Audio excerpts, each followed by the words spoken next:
Thanks so much for returning to the Mastering Counseling podcast. Today, we are super excited to talk to Thad Frye, who has many things going on in the mental health world. He is an expert in the psychotherapy of Brainspotting. He has his own practice called Thad Frye Counseling, and also out of that, a coaching service, particularly for high performance athletes and I think musicians. So, welcome to the show today, Thad. Thank you so much, Becky. I'm excited to be here with you. We are really excited to hear what you have to talk about and all the ways that you are working out in Colorado. I also want to mention too, he works for a nonprofit, the Rocky Mountain Brain Spotting Institute, which is some extra volunteer work, but it's all linked together. So, why don't we help first understand what brain spotting is and how you came to be involved in it? Awesome. I love talking about brain spotting. If my wife were here, she'd say that guy talks about it too much, as it is. So happy to share it with your audience. So the hopefully long and short of it is that it came out of EMDR, eye movement desensitization and reprocessing, and probably coupled in a little bit with somatic experiencing. Dr. David Grand out of New York was an EMDR therapist. He was an EMDR consultant. He wrote a book on it. He was a trainer. So his world was all about EMDR. And he was actually working with a skater, an ice skater, who was working on some performance issues when he actually kind of discovered it. So within EMDR, usually people go back and forth between a bilateral point with their finger and have the person notice memories or body sensations and have their eyes go between those 2 points. And as he was going across that person's field of vision, he noticed her eyes wobble. And he said something told him to stay in that position. So a fixed eye position, just one eye position, looking at it. And she was able to process and access all these older traumas and these body sensations, and it really helped her a lot, so much so that she called him the next day and said she was able to do this triple loop. So he knew he Wow. obviously there was something to it, and a lot of his clients were also other therapists, so they started utilizing this new concept of brain spotting, and it just kind of grew out of that. But just to kind of bring you into whether I'm working with an athlete, I might go to their house, or I sometimes go to their team, to their facility, or if I'm with a counseling client online. The basics of it is that just like in cognitive work, I'm going to ask you what you want to work on. So what's bringing you in today? What is more than likely making you feel dysregulated at some level? Mm. That's why usually people are coming in, something's not feeling right. They might have tried to do other things, but they need some assistance. So where is that activation? So as you tell me about XYZ issue, where are you noticing that in your body as you're telling me about that difficulty you're having with your partner? And most people can find that. So usually we talk about their stomach, their chest, their solar plexus, throat. So where is that tenseness, or where are you feeling anxiety or fluttering of butterflies?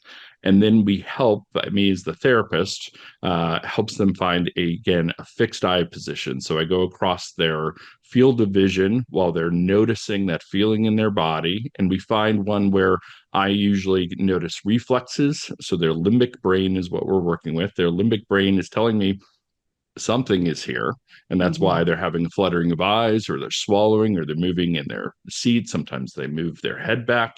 So that's telling me information to stop there, be curious with them, and allow them to go in that and see what comes up for them, either emotionally, somatically, or cognitively. So that's a quick snapshot of what that looks like. Right. Wow, that is so fascinating. And we've talked about EMDR in here Yes. before, not as much on brain spotting. So thank you for giving us a good summary of that work and relatively new compared to a lot of other methods, right? Yeah, so we actually just hit our 20-year anniversary this past summer, and we had a little celebration all across the world because but those first 3 to 5 years, it was definitely very small. And it really took off after the pandemic because we could do so Mm, many trainings online. So it really opened up the field. I was lucky enough to get trained here in Boulder, Colorado, which was a hub, still okay. is, but was a hub. And so we got to a lot more trainings in person, but now it's really blown up. So these Yeah. last five years, it's really taken off. Okay. And why do you think it blew up so much after the pandemic? Like, my one thought is, were there so many disappointments, even for high level athletes, of things being canceled, maybe less training? Is that what it was, or how do you see it? It's a really good question. I think the number one thing would be access. So if I'm not having to fly somewhere and pay for everything, I think that allows people to jump on in their home and after a long week of working, Monday through Thursday, the trainings are 3 days, Friday, Saturday, Sunday, usually. But as you were speaking to, the need obviously blew up in our clients. My practice Hmm. has been full for a long time. I'm sure many people listening to this have that as well, which is awesome, but a lot of us wanted tools that went beyond just the cognitive. Again, I use cognitive pieces in my work. I'm nothing wrong with that. But so Hmm. much about it is that dysregulated feeling in our body in the way that our prefrontal cortex works, our thinking brain doesn't usually solve for that feeling. So I think people were looking for other modalities that worked with the body more. Yeah. Yeah, we're seeing so much. The greater the science and biology, the more it's affecting everyone's work, which is really cool and hopefully super helpful to so many clients. So, Absolutely. yeah. Can you talk a little bit about your personal experience and how it led you down this path?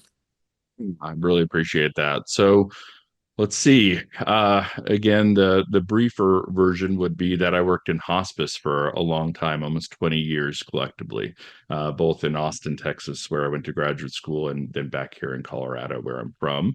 And I was talking to a good friend who is a social worker at the hospice I worked at. She had had a major loss in her family, a sudden loss, Mm, and I'd been asking her about modalities. I'd actually been looking at EMDR, somatic experiencing, something that again would get me into the body more, into that limbic part of the brain. And she said there was this thing called Brainspotting that she did that really made it so that it wasn't easy, obviously, to deal with what she'd had that loss, but that it made it mm, so that it was easier. mm, And so I thought, well, that's an interesting name, a fascinating name. I found out that there was a training right down the road mm, that was coming up in about a month. And the lady who now is a good friend of mine, but was the lead US trainer, her name is Dr. Pi Fry, and she spells it differently, Frey. But mm, I took that as a sign I should go get trained, and I went into it not knowing a heck of a lot. Got to learn about the science behind it. They did a demo. Pi did a demo with one of the therapists. I watched it. I thought it was fascinating, but I also was very skeptical, if I'm being honest. mm, And then we broke up in dyads where we tried it out with another therapist, where they were a client, and then they turned into the therapist and worked with us. And I'll tell you, I've said this to other people as well. When it first happened, I'm looking at the end of this pointer, the stick, while I'm noticing, and I was working on my sister passed away. She's about 5 years younger mm, than me, passed away when I was 21. She was 16. So mm. I thought, hey, I've done a lot of grief work. Might as well try this out in at a Yeah. deeper level. And right at first, I heard people around me who were also doing their demos. They were crying, they were having these big emotive moments, and I was having nothing. And I Mm, thought, oh my gosh, maybe I'm just going to make this up and act like so I don't ruin this other therapist's like view of this. But I thought, nope, I'm just going to go into my feelings. And long story short, I started to have all these tingling sensations run up my arm. I started to emote and not have a clear picture of why I was having these deep emotions. And I mm. noticed that it kept with me for the next 24 hours. So basically, I was hooked after that. That at least I Okay. noticed that something was going deeper and that I was starting to understand myself at a deeper level. Yeah. Wow. Thank you for sharing that personal experience. I'm Yeah. sorry about your sister. Thank you. Um, but as many of our guests share, it's often something going on in their own lives that causes them to search into a new type of therapy or way to help people. So, For sure. um, with it being a newer type of strategy and therapy, have there Yeah. been challenges along the way? Um, I guess I'm also thinking too, like your practice is full, but do clients come to you because of the brain spotting use, or do they just come to you and then you introduce it? That was like three questions in one. No, So however you I want to hear take it. I appreciate all that, and I should say yes, my practice is definitely full, but because of the work I do with athletes, it tends to be shorter term because it's in between seasons or during a season, and we Mhm. work together in intensive ways. So I always keep that door open, and if when people graduate from the work they do with me, I have openings down the line, or I refer people out because I know a lot of brain spotters. Mhm. So let's see. Back to your question.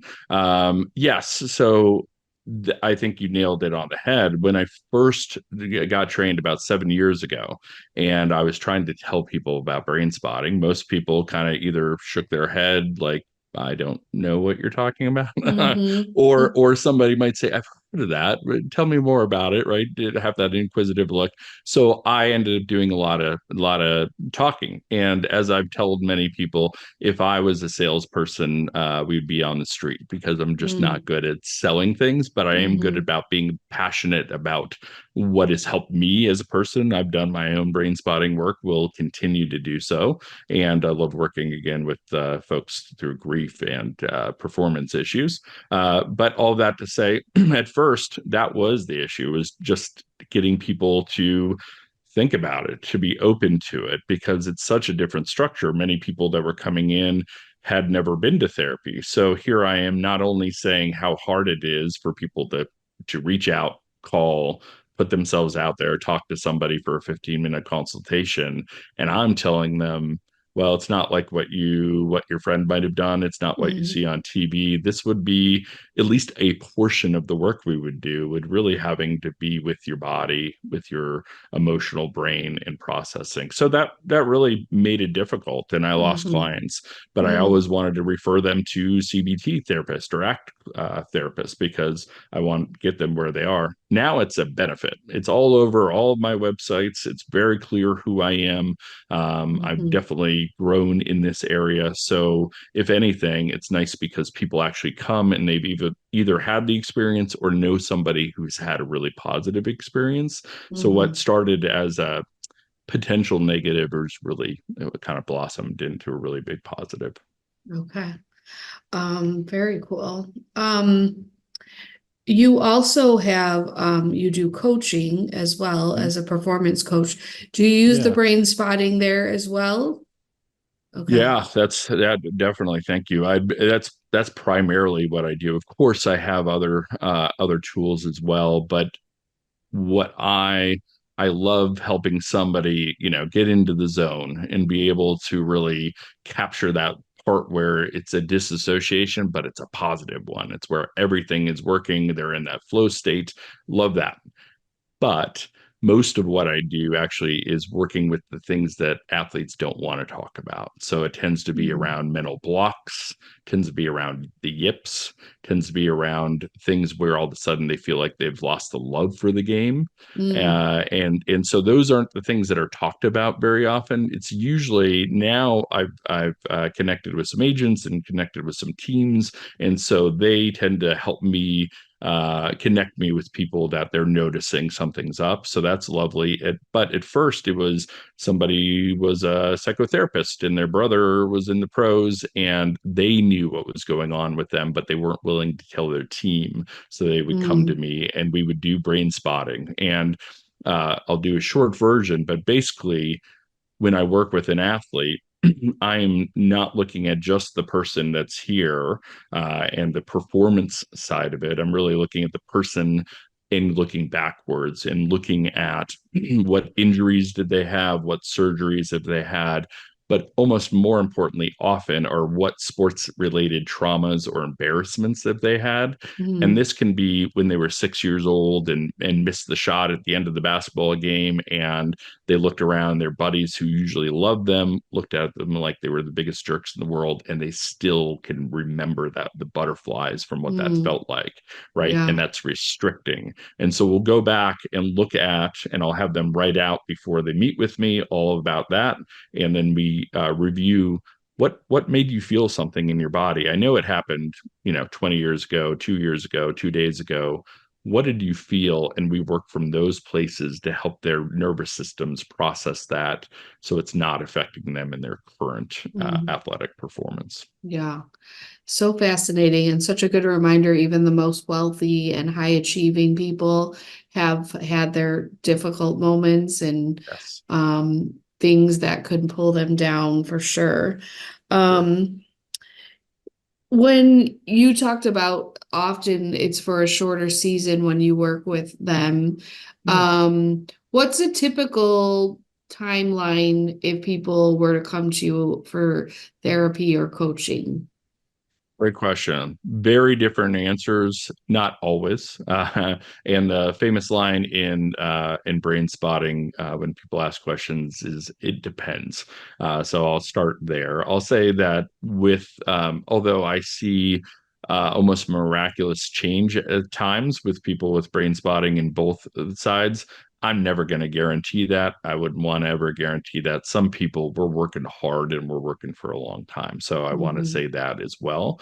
But if I'm looking at, depending on what they're coming in for therapy, I tend to work with people for at least a season or two. So I tell them we're more than likely working together for at least 3 to 6 months to really kind of process through, because often people come in for one reason and then discover it's for more reasons or a different reason. So I want to mhm, leave that wide open. Every once in a while, for like a single event trauma, I tell people if you had a beaver cleaver, people know who that is. If they had a beaver cleaver life before that, and relatively realistically, they had a really pretty, good bonding childhood. Everything went really well, and they got in a car accident. And we're doing brain spotting for that car accident, a single event trauma. We can usually do that in a couple sessions, and people mm, get back in their cars. So there's that extreme. But obviously, if people have had childhood sexual trauma, then we're going to be working together probably for a much longer time, just to mhm, honor what they've been through. And then on the coaching side, it can be really pretty brief, depending on what we're working on, and again how long that goes back. Like I said, the word yips. Yips are, you see it in many games, but it tends to show up in baseball pitchers. You see folks that sometimes on free throws, kickers in the NFL, college, where all of a sudden these guys and women have done this for years upon years and excelled and done this beautifully. And then all of a sudden, they can't do it. Something has mm, shifted where that precision way of letting go of the ball or kicking that ball, all of a sudden they move it or they pull back a tiny bit, just enough to make that beautiful precision shift enough that it's actually not helpful at all. And so mm, with that, I love working with people with through the yips. I haven't done it every time, but done it most of the times, which allows people to get back to playing and loving their sport. mm. So that tends to be I don't want to quote an amount, but I'll say a briefer time. So usually, I Okay. do a couple of intensives where I work with them for, instead of working in a 50-minute hour, sometimes I'll work with them for 3 hours one day, 3 hours the Mm, next, and we can do some really good work in a short amount of time. yeah. Yeah, I definitely wanted to ask you about the yips because on your Yeah. website I was seeing that a Ah, lot. And so yeah. basically you just gave us a good Yeah. definition, right? Where Yeah. something tweaks the tiniest bit and it really throws things off. And Mm. my family's huge into the NFL. So if I ever tell Ah. my boys about the yips, they'll be like, they need to go see Mr. Fry, Nice. Dr. Nice. Fry. No, thank you. um, so yeah, good to understand about that as well. One thing I was thinking about is when working with high profile people, Yeah. as far as a lot of the scheduling, planning, do you find that you're working with agents Do you really not speak with them until they're doing the work in front of you? How does that work with people who have drivers and, admin and all of those things? Good question. So it's been both. Like I said, when I first kind of put myself out there, it was more a direct call, or it would be a direct call from a family member. Like I said, often I'd get emails or phone calls from somebody's mom, dad, sister, brother, who usually was in the psychology field and had heard a podcast or had just looked into brain spotting and maybe had found some of the work that I'd done. So that would be a family member ushered them in, and then I would connect. And like anything else, I want to make sure I'm a good fit. Because I know some other people in this niche as well, and so I always want to meet with them for a half hour and just make sure that I feel like I can do good work with them, but they also feel comfortable with me. And so then the other side, definitely more lately, it's been teams that have reached out to me. I've had GMs reach out to me. I've had agents reach out to me. But I'll say this, they've been beautiful in just kind of checking in, saying, this is what we're going into. This is what I'm seeing, or what they're saying that they might need help with. Is this something you can do? Let's connect you and then go from there. So the nice part is sometimes there obviously can be barriers, and that's understandable because people reach out to these folks a lot. So I think they need those layers of that. But once they feel comfortable enough, it's been really easy just to schedule with them. And my availability is going to be a little bit different with them because of the nature of the work that they do. So I always talk to them about when I'm available and having those good boundaries of when I can't be available. Yes, for sure. Yeah. Um, when when you say like a GM reaches out to you, I don't know, I just can't help but think like with the pressure of performance, obviously, and the national or international viewings of things, um, is it I don't even know how to phrase it exactly, but when someone who's supposed to be the best is not functioning, it doesn't mean that the general manager knows about their 15-year-old trauma of their basketball tournament or whatever. So do they reach out because they're like, help our team, we have to do better? I can think of multiple teams that would be in that situation. Believe me, when I watch sports, and I have two kiddos and a wife, and we all love local sports here, CU basketball, CU football, and our professional team. So I try to be just present and be a father and be involved. But of course, now I'm looking for things and saying, huh, I wonder if there's something there. Or even my kiddos. I have an 11-year-old son and 10-year-old daughter. And sometimes they'll be like, I think they could work with you, and I'll say, well, I hope they get to work with somebody to help them, right? Again, Yeah. so is the GM or agent or anybody like you said, I enjoy that. Are they knowing that it's coming from a 15-year-old part or a 10-year-old part experience? Probably not. Maybe so. More, I think that's the beauty in that more folks are working in this side of the business, but they're definitely noticing that something has shifted, usually fairly quickly. It can come over a season for sure, but often Mhm. it's pretty quick. And so looking for those things that cognitive pieces help but aren't doing the job. So that's why, like I said, I really have kind of planted my flag in looking at helping people with the stuff they don't want to talk about. And my hope Yeah. is that they want to talk about it more. I mean, that's really what I hope, that it becomes more talked about within these sports, that mental health piece, that limbic brain piece, that somatic piece Mhm. becomes more normalized. Yeah. No, I like thinking about it because I'm the person, I'm sure just the work that we do, but I can be competitive, but whatever the ones he wins, and of course you're thrilled, it's not very often that I feel bad for the other people or the kick that they missed and Sure, sure. it decided the end of the division and I don't know, I just always feel bad because of the pressure.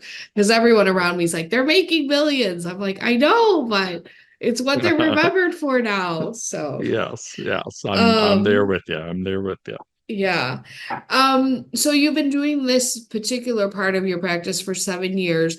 Are you spending all of your time with clients, or, and I know you give the volunteer time to the Rocky Mountain Institute.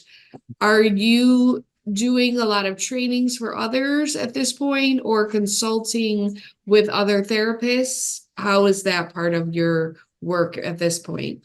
Yeah, absolutely. As you can tell, I enjoy talking about it. So it's definitely become part of the work that I do. So as you said, I do the volunteer piece for the Rocky Mountain Brain Spotting Institute to raise awareness, to build networking, and try to get us together. We had an event a couple months ago here in local to Boulder. It was lovely to get together with people. But yeah, I became certified in brain spotting a number of years ago, and then I did a year and a half long training with one of the brain spotting therapists, Melanie Young, out here in Colorado, and then became a consultant.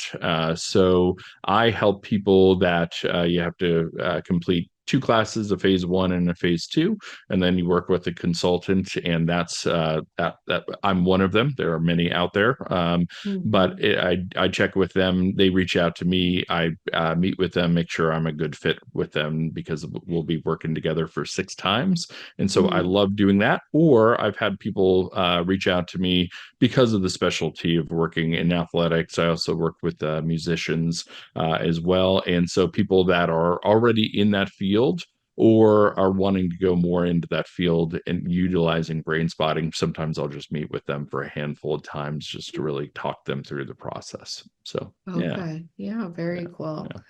Um, and are you licensed outside of Colorado to work as far as for clients? How is that? I know every Yeah. state is so different. So I'm a licensed clinical social worker, and I'm licensed in the state of Colorado and Michigan. Uh, there you go. And but my coaching practice Okay. is totally separate business, totally separate paperwork, very clear between the differences between therapy and coaching. And if I work with an athlete or a musician and they're needing a further level of care, then I do a good job of helping them do that. But no, so the rest of folks I've worked with people all across the United States as far as my coaching goes. Yeah, Okay. And yeah, let's talk about that for a minute because we do have people who may want to go the coaching route as opposed to yeah. being a therapist. What would you say, we can all Google the differences, but how would you see it differently with what is best for clients and for professionals going into this work? It's a like you said, we can definitely Google it. I know I have many times.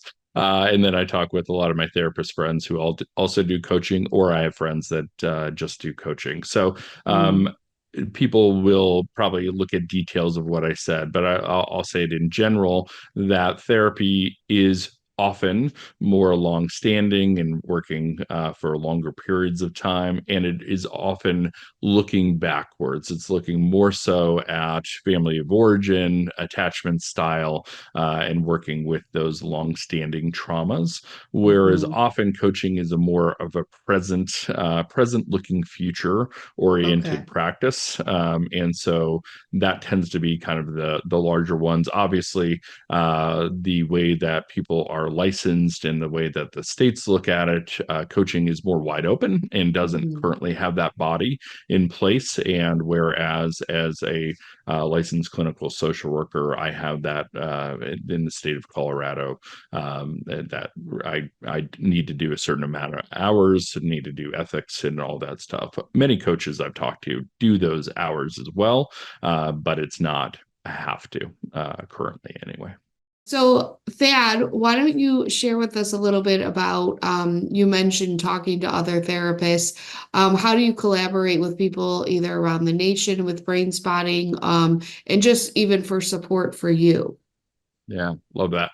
And thank you for saying that last part. I think that that's an important piece I sometimes forget. So I love the brain spotting community. I truly mean that. I've had a lot of really good experiences being on the board. I think allows me to know that I'm representing not only myself, but I'm representing the board. We're trying to, like I said, connect people, kind of grow brain spotting naturally for people that are interested in it. So that's been lovely. We actually, the board, but mainly one of my good friends, the vice president, Serene Calkins, who's a trainer, and she is the one that kind of spearheaded and brought forward. We had our second international brain spotting conference a couple of years ago during the pandemic at near the end of it, and that was an awesome thing that people came from all over the world, and we had it in our backyard in Denver. So having that opportunity, having David Grand and all the different trainers was awesome.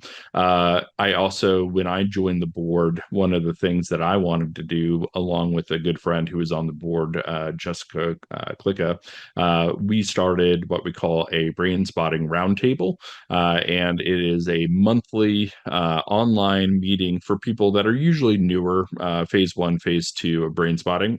We have people that come, which is great as well, from that have a little bit more seasoned. But when I first learned that, I was telling you about how impactful it was for me. When I brought it back to hospice, and I had a small private practice at the time, I wasn't sure about it.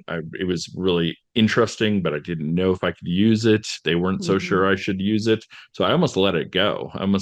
luckily I reached out to some trainers here and kind of had lunch with them and talked them through it. And they said, obviously do what makes sense for you in your practice, but this is the way it's affected us. And that was enough for me to say, when I joined the board, I want to have a place where people that are newer to this practice or might even let go of it because they're not using it right away, I want them to have a safe place to come and talk and ask the questions that they're not willing to ask in a larger place, or once they're doing that. And it's awesome. I love it. People can reach out to me through my website if they're phase one trained and want to join us. But that's a free offering that's been really big. And the other thing is, people will often reach out to me, and they'll reach out. I have other therapists who say, I'm really interested in brain spotting, but I would like to know what it feels like for me as a client. And Mm. obviously, if they're in Colorado or Michigan, and we're a good fit, I'm happy to do that. I've done that for some people that go on to become brain spotting therapists. But if they're in different states, I have to be loud and clear that that wouldn't be appropriate. But I network the heck out of myself on purpose to really find good folks. And I'm also a teacher's assistant. So I get to train with not only Pi and Melanie and some of my good friends here, but also around the nation. And I get to know a Mhm. lot of people through that. So Yeah. that's all the different ways. And you said about me, so I'll share again. I do my own brain spotting work, both through working with the therapist, but also because of my level of training, I do some self brain spotting, which Mm. is really helpful. And I know when I'm not doing it, so I try to Yeah. do it on a fairly regular basis. Yeah, Yeah. Well, yeah, always good to hear when whatever you're passionate about is working for yourself as well. yeah. I love how many of our therapists and counselors connect, but I feel like you take it to a higher level and it's very important to you, and therefore you're training more people and able to ethically refer people out everywhere, probably in every state. So that's really great. Um, yeah, we've learned so much today about brain spotting and all the work that you're doing. And we just appreciate your time coming on here and sharing with us today. Yeah. Thanks for being with us. Awesome. Thanks so much for having me. I really do appreciate it. Well, we appreciate you. And you can check out his website, which remind me how we get to the website again. Sure. So it's two websites. The first one is performancebrainspotting.com. So performance brain spotting. And then the other is my therapy website, Thad Frye, my name ThadFrye counseling.com. All right, thank you. Yeah, because I'm sure people will be interested in exploring this, especially our audience. Thank you for listening or watching today. We appreciate your comments. Please continue to ask questions and join us again for future episodes on Mastering Counseling.